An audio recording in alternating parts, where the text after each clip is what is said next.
코로나의 대처를 잘못한 트럼프를 뽑은 미국인들이 이상하다는 얘기를 계속했는데 부러운 미국인 뉴스 보도가 나와서 이것으로 시작하겠습니다. 중앙일보 기사인데요. 제발 직원 좀 생각해라. 경영진의 쓴소리하는 디즈니 상속녀.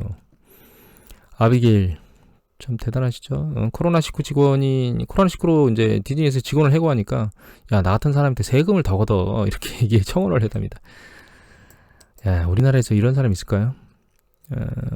정해진 세금 정도만 내도 우리나라는 박수를 받잖아요. 뭐 대기업 같은 경우.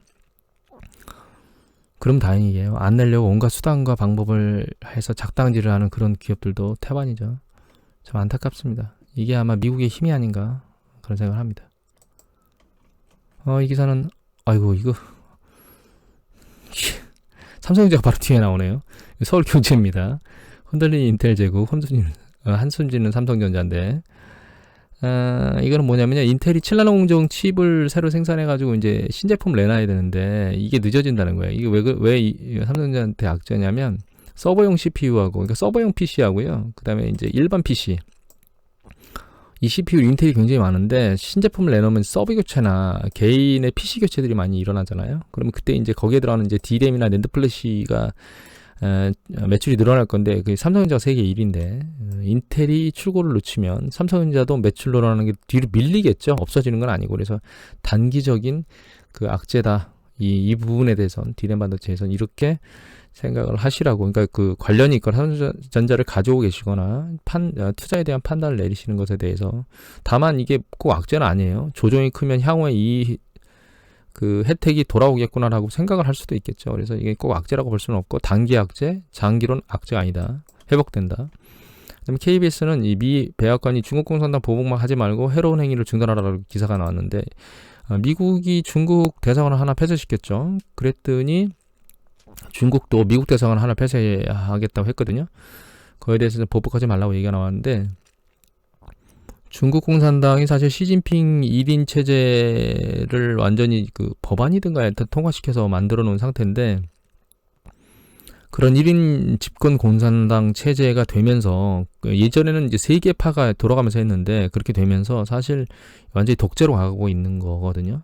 그런 어떤 시스템, 그러니까 그 체제의 한계성이 중국 기업의 발전에 발목을 잡고 있는 것 같아요. 이게 왜 들이냐면 이제 화웨이 같은 경우도 마찬가지인데 여기 보시면 이제 처음에 이거 한국경제기사인데 화웨이 겨냥 EU 5G 안보 위에 고위험 업체 제한 필요하다 이렇게 얘기가 나왔잖아요. 처음엔 미국, 그 다음에 이제 영국이 따라갔죠. 프랑스도 따라갔습니다. 어제 기사 보니까. 그 다음에 EU가 이제 따라오고 유럽연합이 따라오고 있어요. 그래서 화웨이의 그 5G 통신 관련된 그 매출은 이제 중국 내로만 멈추지 않을까. 세계로 뻗어나기가 쉽지 않다 이렇게 생각을 하고 있습니다. 개인적으로. 우리나라 이제 LG가 걸려 있는데. LG도 미국의 백색 가전이나 이런 것들을 많이 수출하는 입장에서 놓고 보면 피해가기가 좀 쉽지는 않겠다라는 생각을 개인적으로 합니다, 사실.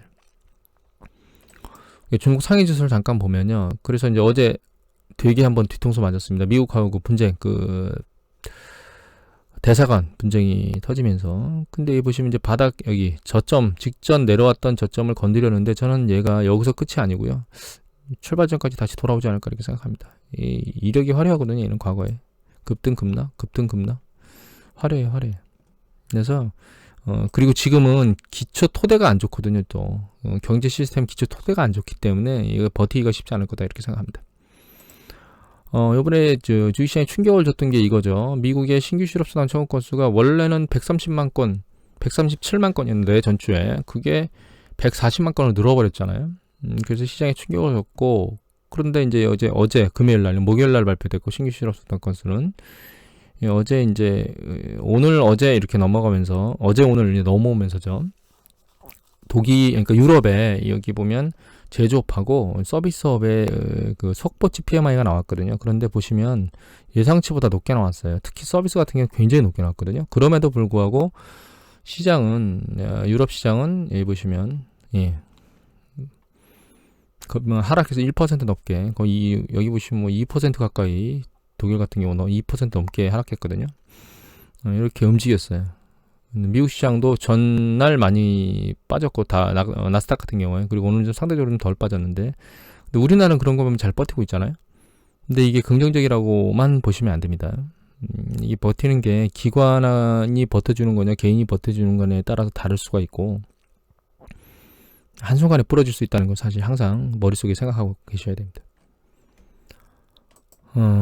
코로나는 뭐 여기 연합뉴스 기사입니다. 58,000명을 다시 정점에 왔다. 어제 이제 고객분께서 카톡으로 사망자 뭐 이런 것들이 추세를 판단하는데 중요하다고 어디선가 기사를 그러니까 어디선가 정보를 보신 것 같아요. 그래서 이제 근데 이게 중요하긴 중요합니다. 왜냐하면 입원자 수가 늘어나거나 이렇게 되면 결과적으로 그 의료 시스템이 붕괴에 들어가고 그 붕괴에 들어가면 그 주가 락다운, 그러니까 제재에 들어갈 거잖아요.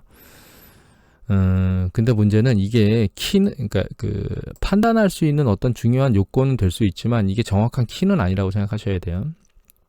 일단 그래서 제가 사망자나 이런 거 가끔 보여드렸잖아요. 그래서 이제 두졌죠. 그전엔 제가 그걸 두지다 못 두졌었는데 고객분한테 문의까지 왔으니 제가 일단 없다 그런 정보는 그렇게 얘기를 드렸지만 눈을 크게 뜨고 두져가지고 찾아냈습니다. 찾아가지고 이 CDC에 있더라고요. CDC에 자료가 있어서 보시면 차트로 이제 숫자로 나와 있어서 제가 차트로 만들었습니다. 차트로 만들었는데 여기 보시면 이게 이제 입원자 환자 수예요. 그래서 입원 환자 수가 창궐 했을 때 수준까지 올라왔습니다. 이제 상승 추세는 약간 둔화되고 있어서 이 위로 더 위로 밀고 올라갈지는 지켜봐야 되겠지만 일단은 직전 정점까지 왔고요. 여기 밑에 보시면 이 그레이색 있잖아요. 이건데 이게 ICU가 집중치료실 말하는 겁니다. 집중치료실에 들어가 있는 사람이 여기 보시면 21일날 6,700명이었는데 22일날 되면서 10,000명대로 급격하게 올라갔어요. 집중치료실도 사람이 많고 여기 이제 벤틸레이터가 있는데 이거 뭐냐면 인공호흡기거든요. 여기 잘 안 보이니까 옆에서 숫자로 보면 이겁니다. 이거 벤틸레이터. 인공호흡기 차고 있는 사람들이 숫자가 점점 늘어나고 있죠. 계속 증가 추세를 보이고 있어요. 이게 ICU에 들어가 있는 사람들. 이게 현재 입원하고 있는 사람들. 그래서 일단 상황은 안 좋은 상황으로 계속 가고 있고요. 그래서 이제 월드오미터 데이터를 보면 사망자가 완전히 터닝해서 위로 올라가고 있습니다. 사망자가 많이 늘어나고 있어요. 병원이 견디지를 못하고 있다. 이게 우리가 치료제를 막 개발했잖아요. 치료제를 개발하는 게 중요한 게 아니고 치료제라고 하는 게 집중치료실 들어가서 뭐 사람들 뭐 며칠 더 빨리 일어나게 만들거나 사망자 숫자를 줄이거나 이거는 별로 중요한 의미가 없습니다. 사실 제가 그게 의미가 없는 이유는 전파력 때문에 그런 거거든요. 전파력이 세서 너무나 많은 사람이 밀려 들어오면 결과적으로는 그 부분을 견딜 수가 없어요. 그런 사람들이 숫자가 많아지면서 사망자가 늘어나는 거거든요.